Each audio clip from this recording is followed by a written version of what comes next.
और ये चीज़ बहुत ज़्यादा गलत है। एक्ट के जो लोग हैं अगर वो कुछ झूठी शिकायतें भी दर्ज करवाते हैं तो उन पर वो सीधी कार्रवाई, क्योंकि ऐसा नियम में कहा गया है। 80% या 90% लोगों पे ये चीज़ लागू नहीं कर सकते। आप लोगों को ऐसे लॉ सही है, मैं लॉ को गलत नहीं बोल रही, पर उसका इम्प्लीमेंटेशन ऐसा होना चाहिए कि वो है ना किसी और को हानि भी नहीं पहुंचाए। अगर आप निर्दोष साबित होते भी हो तो आप कुछ नहीं कर सकते, क्योंकि जो सामने वाले ने आरोप लगाया है तो उस पर कुछ ही नहीं हो, उसके साथ सामने वाले पे कार्रवाई भी नहीं हो। कि भाई अगर हमें सीधी कार्रवाई का सामना करना पड़ा तो हम अपनी सफाई किसके सामने पेश करेंगे, हम किसे बताएंगे कि हम निर्दोष हैं। तो अब स्टूडेंट्स के मन में ऐसे डर भी बैठ गया है कि अभी मैं पढ़ाई पे फोकस करूं या फिर उस चीज़ों पे उलझ के रह जाऊं, क्योंकि अगर इंस्टीट्यूट तो कार्रवाई करेगा ही। सबका साथ सबका विकास प्रधानमंत्री के द्वारा ये नारा दिया गया था, लेकिन अब लगता है कि प्रधानमंत्री जी कुछ और ही कहना चाहते हैं। जैसा कि अभी एक खबर आई है यूजीसी एक्ट 2026, जिसको लेकर सोशल मीडिया से लेकर ग्राउंड लेवल तक भी बहस छिड़ गई है। कई जगहों पे तो लोग प्रदर्शन करने लगे हैं। तो अभी मैं मौजूद हूँ राजस्थान विधानसभा के बाहर, तो यहाँ पे कुछ लोग हैं, चलिए उनसे बातचीत करते हैं। क्या नाम है मैम आपका? खुशी। तो यूजीसी एक्ट के बारे में पता है आपको? हाँ जी। तो क्या कहना चाहेंगी आप, कौन सी कैटेगरी से आती हो आप? मैं जनरल कैटेगरी से आती हूँ और मुझे लगता है कि कहीं ना कहीं सही भी है, तो इसके नुकसान भी कई ज़्यादा है। जैसे कि अगर स्टूडेंट के ऊपर ये एक्ट अगर लागू हो जाएगा तो उसके बाद क्या होगा, जो स्टूडेंट है वो पढ़ाई में कम फोकस कर पाएगा, और जो अगर उसके ऊपर कोई शिकायत होगी, चाहे वो है ना झूठी ही क्यों ना हो, तो उसका ध्यान पढ़ाई से भटक के इस चीज़ में, इस मामले में ज़्यादा वो हो जाएगा। अच्छा, तो पढ़ाई पे फोकस, लेकिन ये भी चीज़ है ना कि जब हम कॉलेज कैंपस में जाते हैं तो वहाँ पे जो अदर कैटेगरीज़ के जो लोग होते हैं, जो जनरल के अलावा जो हैं, उनके साथ जो हरेसमेंट होता है, जो रैगिंग्स वगैरह होती हैं। अभी एक खबर आई थी, एक बच्ची का डेथ हो गया था रैगिंग की वजह से, तो उस पर भी क्या कहना चाहेंगी? ये भी तो एक तरीके से सही है ना, राइट? ये वाली बात एकदम सही है, पर अगर अपन देखें तो ये वाली चीज़ें है ना 10% हो रही है, तो आप है ना 80% या 90% लोगों पे ये चीज़ लागू नहीं कर सकते। आप लोगों को ऐसे लॉ सही है, मैं लॉ को गलत नहीं बोल रही, पर उसका इम्प्लीमेंटेशन ऐसा होना चाहिए कि वो है ना किसी और को हानि भी नहीं पहुंचाए। जी, हमारे साथ और भी लोग हैं, उनसे बात करेंगे। क्या नाम है मैम आपका? ज्योति शर्मा। तो मैम एक अभी एक्ट आया है केंद्र सरकार के द्वारा, यूजीसी एक्ट 2026, तो उसको लेकर आप क्या कहना चाहेंगी? एक्ट जो आया है, नियमों में बदलाव किया गया है। पहले एक्ट 2012 में आया था, अब 2019 के बाद फिर अभी 2026 में कई सारे नियम और जोड़े गए हैं, लेकिन इसमें कुछ नियम ऐसे जो स्टूडेंट्स की समझ से बाहर हैं, जैसे ओबीसी वर्ग को एससी एसटी के साथ डाल देना, फिर सवर्णों पे शिकायतें, ये सब चीज़ें, सीधी कार्रवाई। तो कुछ इसमें नियम ऐसे हैं जिनका विरोध हो रहा। मेरे हिसाब से ये इसमें और अच्छा हो सकता था और ज़्यादा अच्छी चीज़ें हो सकती थी। बट फिर भी ये चीज़ है ना कि मतलब उसमें एक चीज़ ये भी है कि अगर आपके ऊपर मतलब स्वर्ण वाले जो हैं, जनरल कैटेगरी के जो लोग हैं, अगर उनके ऊपर केस होता है तो वो आप सफाई नहीं दे सकते हो, आप कुछ कर नहीं सकते। अगर आप निर्दोष साबित होते भी हो तो आप कुछ नहीं कर सकते, क्योंकि जो सामने वाले ने आरोप लगाया है तो उस पर कुछ ही नहीं हो, उसके साथ सामने वाले पे कार्रवाई भी नहीं होगी। तो इस पर लेकर आपकी क्या राय है?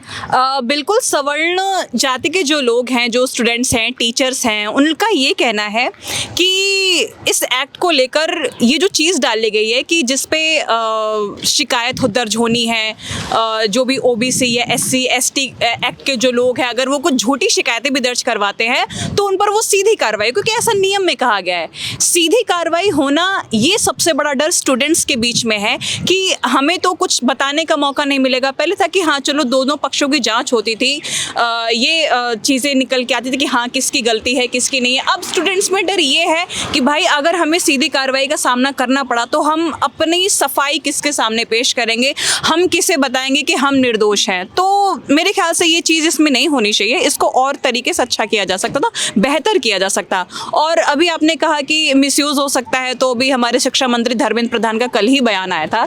उन्होंने ये बोला कि हमारे देश में सुप्रीम कोर्ट है, यूजीसी तो है ही, और केंद्र सरकार है, राज्य सरकारें हैं, तो किसी भी तरह यूजीसी के इस नियम का मिसयूज़ नहीं हो सकता है।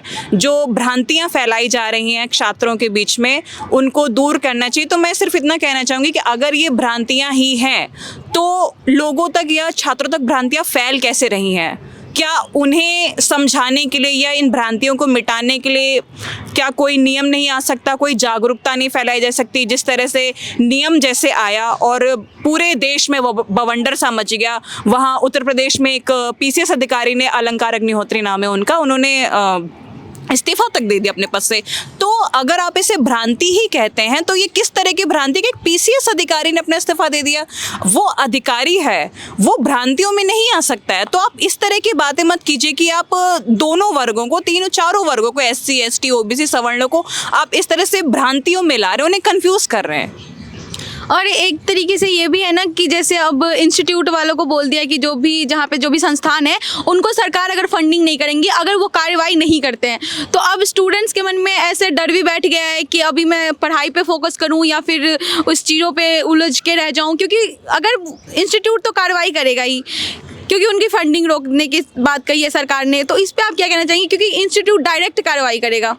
फंडिंग रोकने की बात तो मैं इत्तेफाक नहीं रखती, क्योंकि मैंने ऐसा भी कुछ पढ़ा नहीं है कि फंडिंग रोक दी जाएगी। हालांकि ये था कि सारे यूनिवर्सिटी और जितने भी कॉलेज हैं उनको एक कमेटी बनानी होगी जो इन शिकायतों का निस्तारण करेगी, इनकी जांच करेगी। उस कमेटी में महिला प्रतिनिधि होंगे, दिव्यांग प्रतिनिधि होंगे, एससी एसटी और ओबीसी के भी प्रतिनिधि होंगे। हालांकि इसमें ये कहा जा रहा है इस कमेटी में सवर्ण वर्ग का एक भी प्रतिनिधि नहीं होगा। तो ये भी शिकायत है कि अगर जो कमेटी इन शिकायतों की जांच के लिए बनाई जा रही है उसमें अगर सवर्ण वर्ग का एक भी प्रतिनिधि नहीं होगा तो पारदर्शिता कैसे आएगी? और क्योंकि एक जनरल चीज़ आप भी जानती होंगी, ये चीज़ होती है कि अगर हम एससी या एसटी या ओबीसी वर्ग के हैं तो हम अपनी ही कास्ट के लोगों का समर्थन करेंगे, या अगर ऐसी कोई शिकायत आ जाती तो हम ये चाहेंगे कि हाँ, हमारी कास्ट का जो बंदा है, जो है, वो सेफ रहे, उसके ऊपर कोई शिकायत ना हो या फिर वो आरोपों से ना घिरे।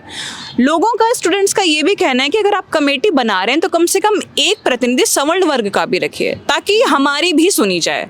फंडिंग की अगर आप बात कर रही हैं तो फंडिंग जैसी कोई चीज़ नहीं है कि फंडिंग रोक दी जाएगी, ऐसा केंद्र सरकार की तरफ से कोई आधिकारिक बयान नहीं आया है। नहीं, लेकिन सोशल मीडिया पे चीज़ें वायरल हो रही हैं कि अगर संस्थान कार्रवाई नहीं करता है तो उनकी फंडिंग वगैरह रोक दी जाएगी, उनका ऐसे कैंसिल कर दिया जाएगा। संस्थान कार्रवाई नहीं करेगा, इसका डिसीजन भी उनके ऊपर बैठी संस्थान करेंगे। यूजीसी की एक मॉनिटरिंग कमेटी है, वो सारे कॉलेजेस और यूनिवर्सिटी की इन शिकायतों का निस्तारण करने की कमेटी का मॉनिटरिंग करती है।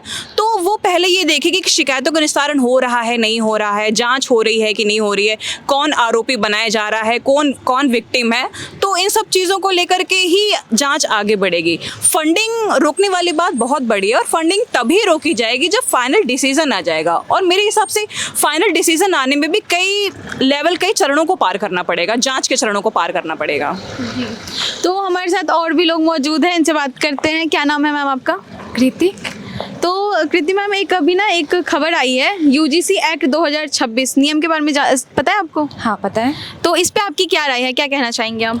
ये बाकी सारे कास्ट के लिए तो सही है, लेकिन जनरल वाले के लिए, जो स्वर्ण होते हैं, उनके लिए बहुत गलत है, क्योंकि उन्हें अपनी सफाई में कुछ भी बोलने का मौका नहीं मिलेगा, और ये चीज़ बहुत ज़्यादा गलत है। जी, तो ये थे हमारे जो भी लोग थे, इनसे हमने बातचीत करी, इनकी अपनी अपनी राय हमने जानी। तमाम खबरों के लिए बने रहिए हमारे साथ। धन्यवाद।